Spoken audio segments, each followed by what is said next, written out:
예배 가운데 하나님께서 여러분들에게 주시는 은혜가 충만하시기를 주님의 이름으로 축원합니다.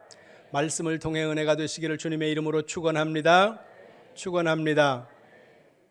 다시 또다시 이런 제목으로 하나님 말씀 전할 때 이 말씀이 여러분에게 주시는 하나님의 음성이 되시기를 다시 한번 주님의 이름으로 축원합니다. 성경을 봅니다. 누가복음 14장 1절을 보겠습니다. 누가복음 14장 1절 말씀 함께 봅니다. 시작. 안식일에 예수께서 한 바리새인 지도자의 집에 떡 잡수시러 들어가시니 그들이 엿보고 있더라. 아멘. 어느 안식일 날 예수님께서는 어떤 바리새인 지도자의 초청을 받아서 식사하기 위해 그 사람의 집으로 들어가셨다는 거죠.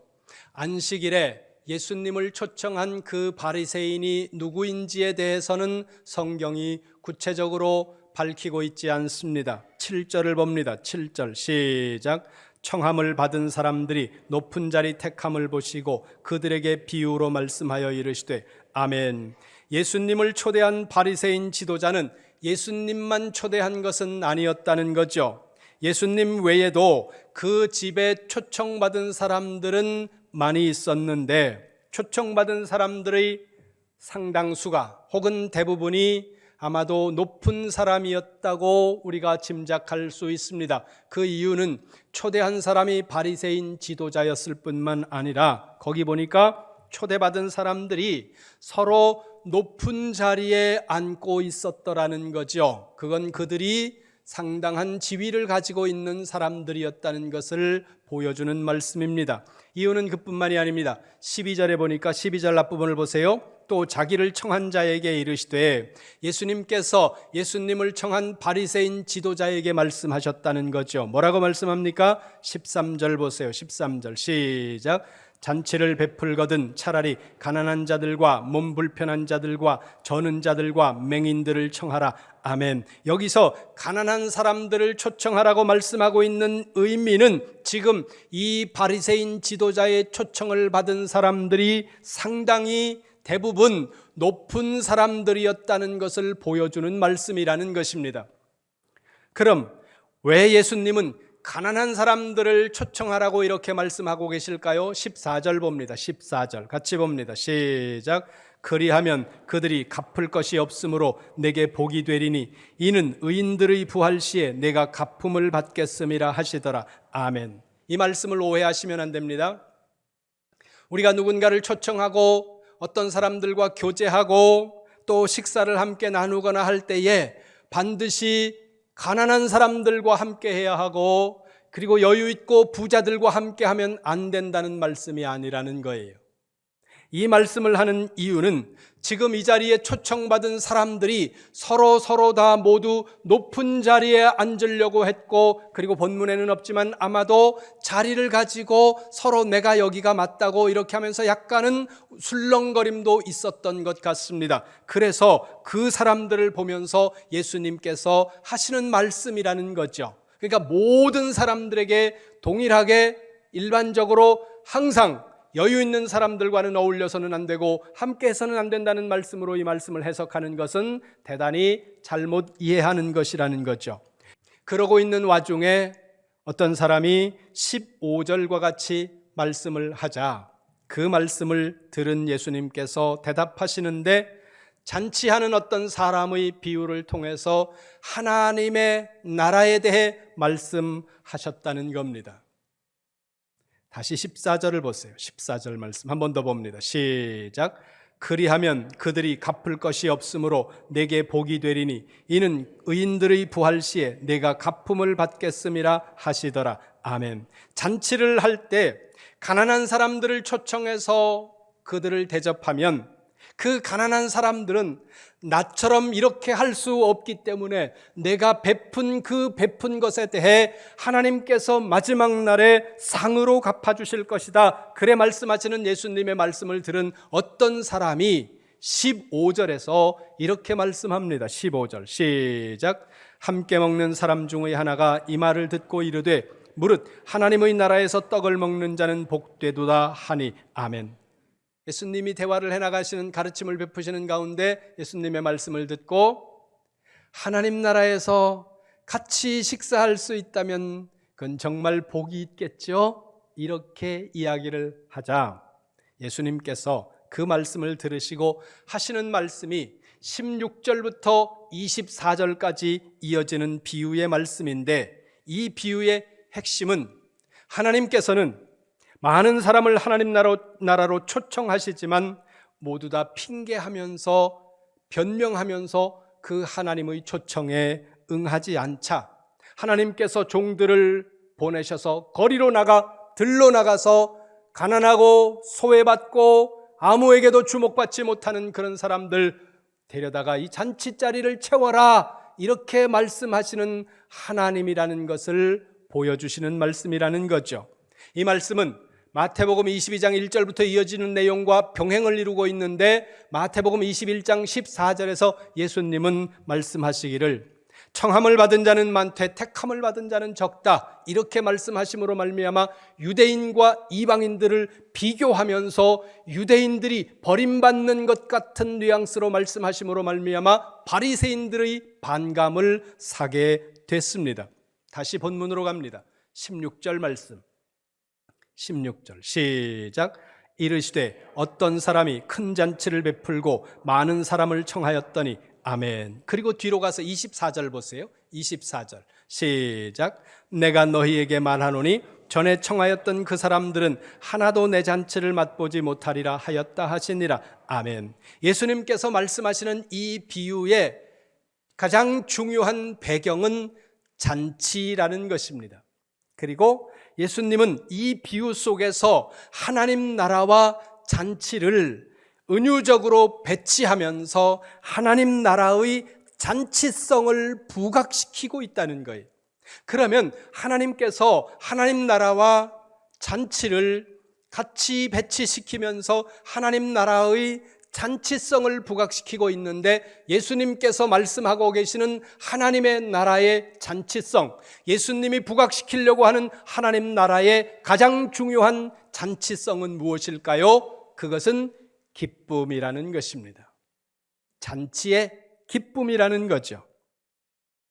물론 최근에 보면 이것이 정확한 학설인지는 모르겠는데 메리지 블루라는 말이 있습니다. 결혼을 앞둔 사람들이 짧은 시간 겪게 되는 우울감을 메리지 블루라고 그렇게 말한다는 거예요. 그런데 이것은 잔치, 결혼 그 자체의 그 본질에 속한 것이 아니라 결혼을 진행해 나가는, 잔치를 진행해 나가는 와중에 서로 의견을 조율하는 가운데서 발생하는 갈등이지, 이 갈등과 우울이 잔치의 본질은 아니라는 것입니다. 여러분, 하나님의 나라는 기쁨이라는 것, 하나님의 나라는 잔치의 기쁨과 같이 기쁨이 본질이라는 사실을 기억하시기를 주님의 이름으로 축원합니다. 사도 요한은 반모섬에 갇혀서 하나님께서 환상 중에 하나님의 나라를 보게 하시는데, 그가 환상 가운데 보게 된 하나님의 나라를 요한계시록에서 말씀하고 있습니다. 요한계시록은 묵시문학에 속합니다. 다니엘서나 이런 성경들이 같이 묵시문학에 속하는데, 묵시문학의 특징은 은유예요. 은유는 직설적으로 이야기하지 않고 의미를 은유 속에 감춘다는 것입니다.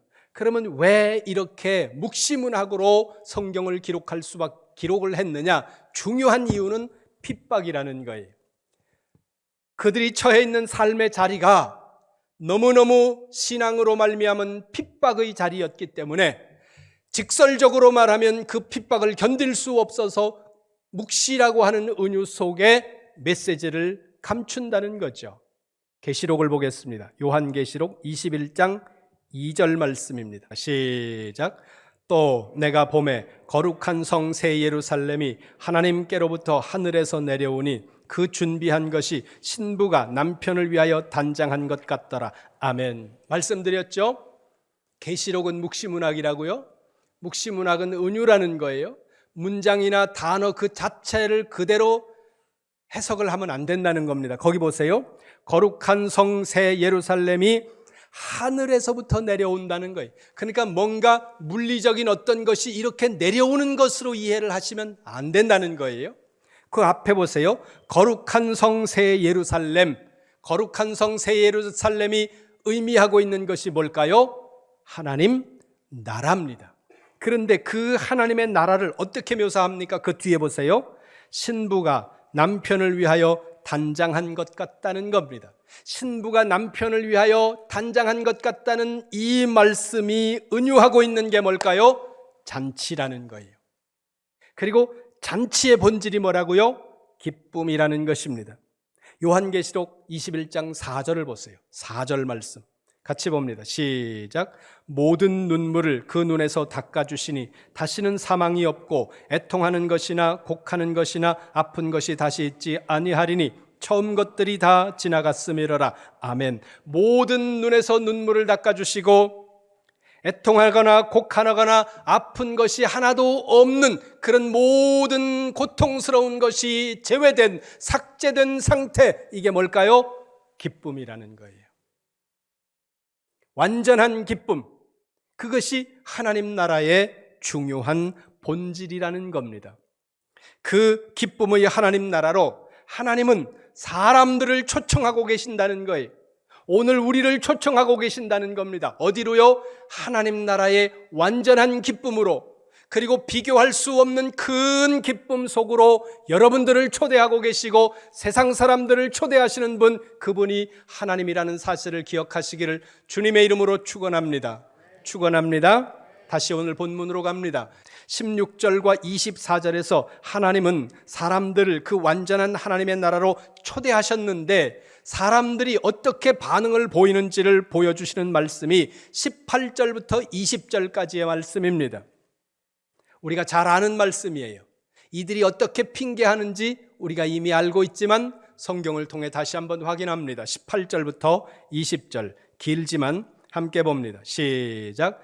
다 일치하게 사양하여 이르되 나는 밭을 샀음에 아무래도 나가 보아야 하겠으니 청컨대 나를 양해하도록 하라 하고, 또 한 사람은 이르되 나는 소 5겨리를 샀음에 시험하러 가니 청컨대 나를 양해하도록 하라 하고, 또 한 사람은 이르되 나는 장가 들었으니 그러므로 가지 못하겠노라 하는지라. 아멘. 한 사람은 밭을 사서 그 밭에 가봐야 되니까 나는 잔치에 갈 수 없다. 한 사람은 소를 샀는데 그 소를 테스트해 봐야 되니까 나는 잔치에 갈 수 없고, 한 사람은 결혼했기 때문에 나는 잔치에 갈 수 없다. 이렇게 반응했다는 겁니다. 근데 18절 맨 앞을 보세요. 18절 맨 앞에 이렇게 말씀합니다. 다 일치하게 사양하여. 모든 사람들이 하나같이, 어쩌면 그렇게 약속이나 한 것처럼 똑같이 잔치하는 그 주인의, 잔치집 주인의 초청에 거절을 하고 있다는 겁니다. 여러분, 여기서 기억하시기 바랍니다. 오늘 우리가 세상에 나가서 복음을 전할 때, 오늘 우리가 예수님을, 하나님을 알지 못하는 사람들, 거듭나지 못한 사람들을 천국의 기쁨 가운데로 하나님 나라를 소유하라고 초청할 때 그들이 이 사람들처럼 동일하게 거부하고 거절하고 핑계하면서 우리의 초청을 외면한다는 사실을 여러분들이 기억하시기를 주님의 이름으로 축원합니다. 우리가 저 사람들에게 해를 가하는 것도 아니에요. 우리가 저들에게 주려고 하는 것은 하나님 나라의 그 놀라운 기쁨, 누구도 알지 못하고 이 세상 그 누구도 줄 수 없는, 하나님만이 주실 수 있는 그 천국의 기쁨을 누리게 하려고 우리가 복음을 전하고 있는데, 사람들은 마치 우리를 전염병자 대하듯이 그렇게 거부하며 핑계하는 것, 이게 세상 사람들이라는 겁니다. 현대인들은 본인들이 매우 합리적이고 아주 이성적인 것 같은 반응을 하면서 그런 말을 통해 우리가 전하는 복음을, 전도자들의 초청을 거절합니다. 복음을 전하다 보면 다양한 거부 반응들이 있는데 이런 사람들이 있습니다. 나는 성경을 보니까 도대체 이해할 수 없는 일들로 성경이 가득 차 있습니다. 그래서 나는 그런 성경을 이해할 수 없어서 교회를 갈 수 없고 나는 하나님을 안 믿겠습니다. 여러분, 모든 성경을 다 알면 좋겠죠. 그러나 누구도 모든 성경을 다 완벽하게 알 수 있다고 말한다면 그는 사기꾼이거나 거짓말장이거나 아니면 정신병자입니다. 우리의 이 작은 머릿속에 하나님의 모든 진리를 다 담을 수 있는 것은 절대로 불가능한 일이라는 거죠. 그런데 주변에 보면 성경을 몇 번 읽었다고, 성경을 통독했다고 하면서 자기가 모든 성경의 말씀을 다 꿰뚫은 것처럼 이야기하는 사람들을 종종 봅니다. 그리고 그런 사람들을 또 쫄래쫄래 따라가는 사람들을 본다는 거예요.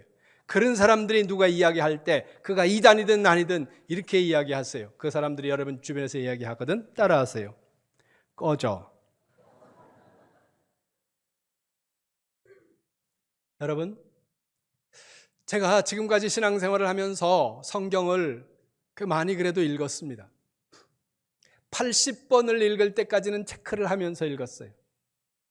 근데 그 이후에는 체크하는 것이 의미가 없다는 생각이 드는 거예요.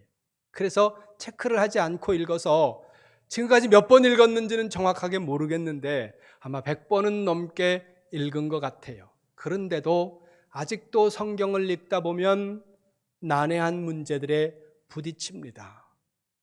모든 하나님의 말씀을 완벽하게 다 이해할 수 없다는 거죠. 이해할 수 있으면 좋은 일이에요. 이해하게 된다면 감사한 일이라는 거예요. 그러나 이해하지 못했다고 우리가 하나님을 믿고 신앙생활을 하는데 결격적으로 문제가 발생하는 것은 아니라는 사실을 여러분들이 기억하시기를 바랍니다. 때로는 성경 한 절의 말씀이 우리의 삶을 통째로 뒤집어 놓고 성경 한 절의 말씀이 우리를 구원하기에 충분하다는 거예요. 저는 시골에서 자라서 우리 동네는 교회가 없었습니다. 아주 시골이라서 교회가 없다 보니까 교회를 갈 수도 없었어요. 교회 가는 사람도 없었고, 거기다가 도시에 나가서 살던 아랫동네 어떤 누나가 교회를 다니다가 미쳤다는 소문이 동네에 쫙 돌고 있어서 우리는 어렸을 때 교회 가면 다 미치는 줄로 알았어요. 그래서 교회를 갈 생각을 못 하다가 청소년 시기가 지나갈 무렵에 사회에 나와서 차인벨 소리를 듣고 교회를 가게 됐습니다. 수요일 날 밤이었어요. 그리고 그 처음 간 교회에서 목사님이 읽어주시는 그 성경 말씀과 목사님이 그 말씀을 통해서 주시는 하나님의 말씀, 그 한 절 말씀을 듣고 제가 하나님의 손에 붙들렸습니다. 그 말씀이 히브리서 12장 2절의 말씀이에요. 믿음의 주요 또 온전하게 하시는 이인 예수를 바라보자. 그는 그 앞에 있는 기쁨을 위하여 십자가를 참으사 부끄러움을 개의치 아니하시더니 하나님 보좌 우편에 앉으셨느니라. 근데 이 끝까지 갈 것도 없이 저는 이제 첫 마디에 붙잡혔습니다. 믿음의 주여 온전하게 하시는 이인 예수를 바라보라. 예수를 바라봐야지 딴 데 바라보지 마라. 그러면서 목사님이 30분 동안 그냥 외치시는 설교가 예수님 바라보라는 거예요.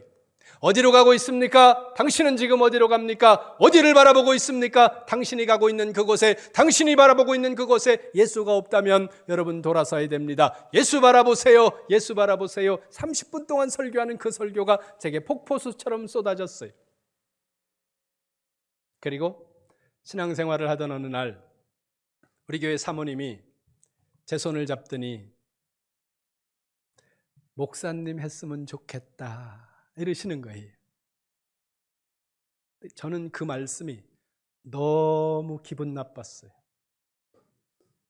왜냐하면 제 눈에 비친 목사님은 너무 쪼다 같았거든요.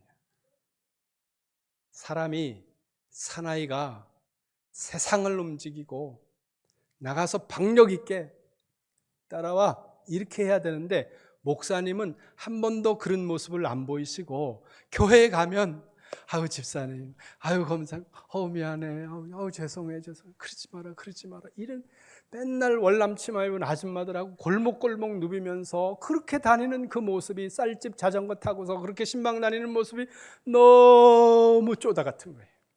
그래서 저거를 나보고 하라고 너무 싫은 거죠. 그래서 목사가 되라는 그 말을 몇 년 동안 외면하고 신경을 안 쓰다가 어느 날 하나님 앞에 기도를 해야 되겠다는 마음이 들어서 어느 해 8월 한창 비가 내리던, 장대비가 내리던 장마철인데 저 속리산 쪽으로 가는 어느 기도원으로 들어갔습니다. 그리고 3일 동안 금식을 하기로 하고 금식을 하던 그 밤에 마지막 3일째 되던 날 밤 하나님께서 환상인 듯 꿈인 듯 보여주셨는데 마태복음 26장 46절 말씀을 또렷이 들려주시면서 내게 보여주시는 거예요. 그 말씀이 무슨 말씀이냐 하면 일어나라 함께 가자. 그 뒤에 말씀은 요래요. 보라 나를 파는 자들이 가까이 왔느니라. 그런데 그날 밤에 제가 들은 말씀은 일어나라 함께 가자. 아직도 먼 저 땅 끝까지. 이렇게 들려주셨어요. 너무 강렬한 사건이었기 때문에 그 순간 제가 벌떡 일어났고 목사가 되었습니다. 여러분, 성경 66권 창세기부터 계시록까지 모든 말씀을 다 통달해야 구원받는 거 아니고 때로는 한 절, 때로는 한마디가 우리를 구원하기에 충분하다는 거예요. 주 예수를 믿으라 그리하면 너와 네 집이 구원을 얻으리라. 이 말씀 한 절이면 우리가 구원받는데 충분하다는 거예요. 모든 하나님의 말씀을 믿을 수 없어서, 이해할 수 없어서 나는 교회를 갈 수 없습니다. 넌센스라는 거예요. 그런가 하면 어떤 분들은 이런 핑계를 댑니다. 교회를 다니는 사람들 가운데, 예수님을 믿는다고 하는 사람들 가운데 너무도 위선적이고 그리고 윤리적으로도 덕이 되지 않는 그런 모습들을 보이면서 살아가기 때문에, 그런 사람들 때문에 나는 하나님을 믿을 수 없다, 이렇게 핑계하는 사람들이 있습니다. 너무너무 가슴 아픈 말이고 그리고 인용하기조차도 껄끄러운 말씀인데, 요즘 싸움 구경하려고 그러면 교회로 가랜대요.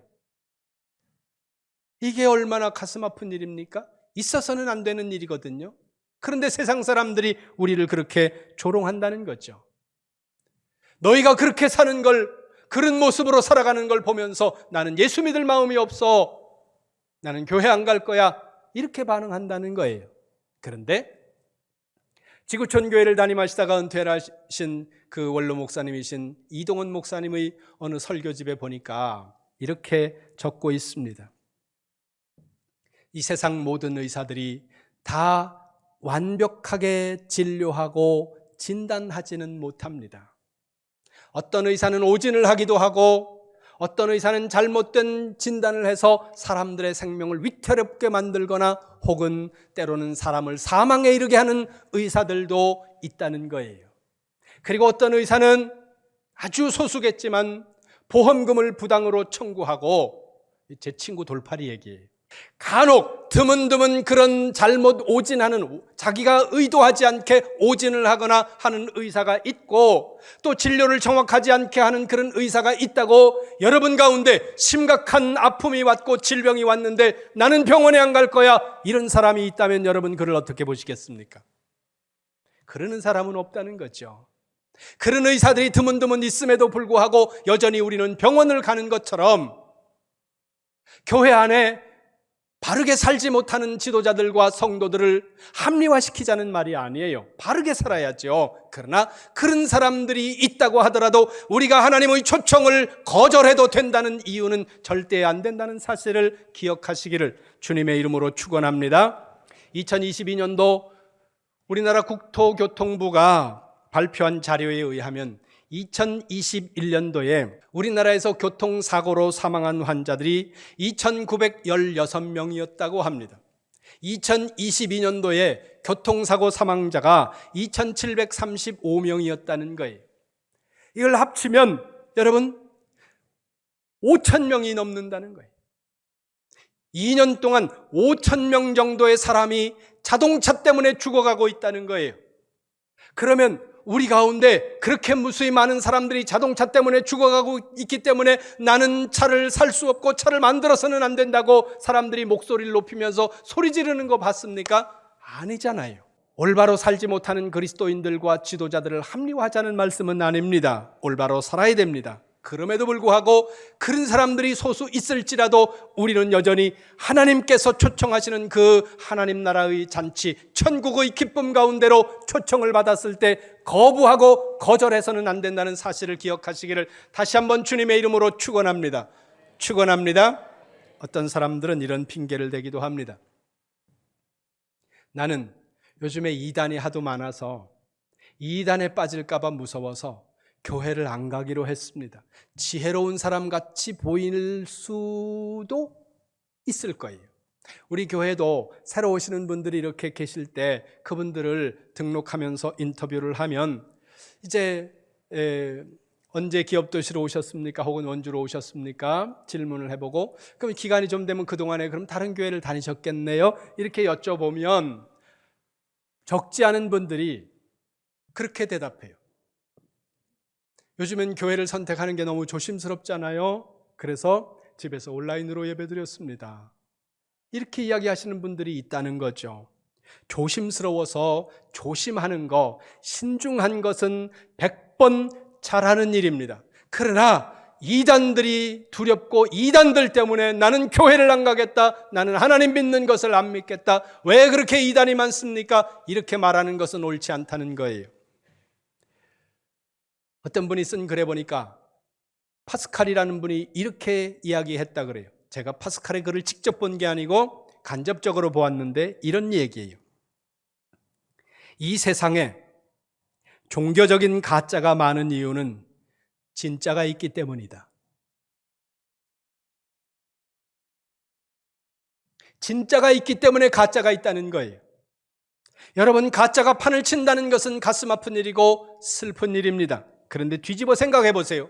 진짜가 있기 때문에 복사판이 있는 것이고 진짜가 있기 때문에 그 진짜를 흉내내는 가짜가 사이비가 있다는 거예요. 여러분이 이미 다 알아들으셨겠지만 한 번 더 예를 들어서 설명을 하겠습니다. 제품 이름을 거론해서 양해를 구합니다. 명품 샤넬이 있기 때문에 짝퉁 샤넬이 있는 거예요. 두 분이 이해가 안 되는 것 같아서 다시 말씀드립니다.